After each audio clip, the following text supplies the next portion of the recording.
Welcome to Amantara, everyone.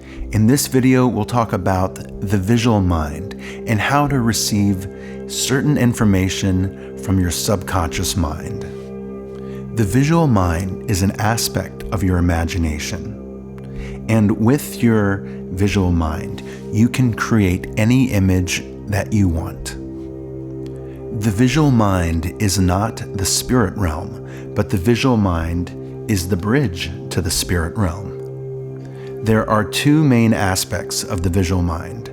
There's the active visualization and the passive visualization. Active visualization is when you choose whatever you would like to see with your visual mind.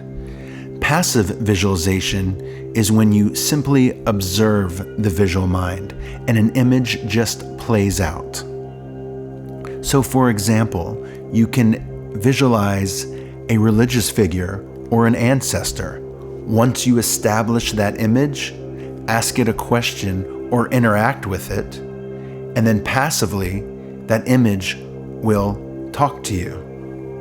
The image that you created will play out passively.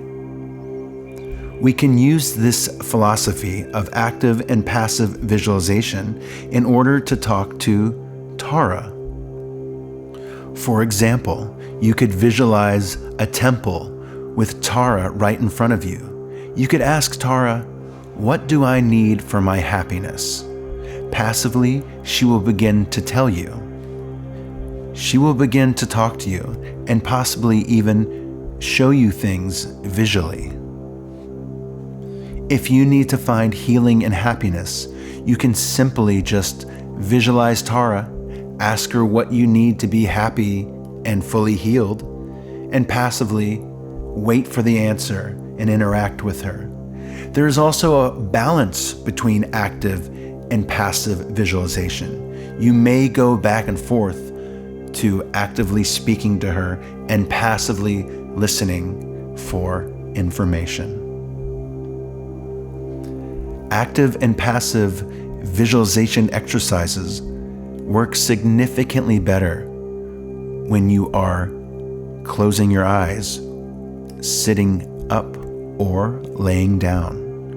The more you relaxed and stay focused, the easier it is to play with your visual mind using your imagination.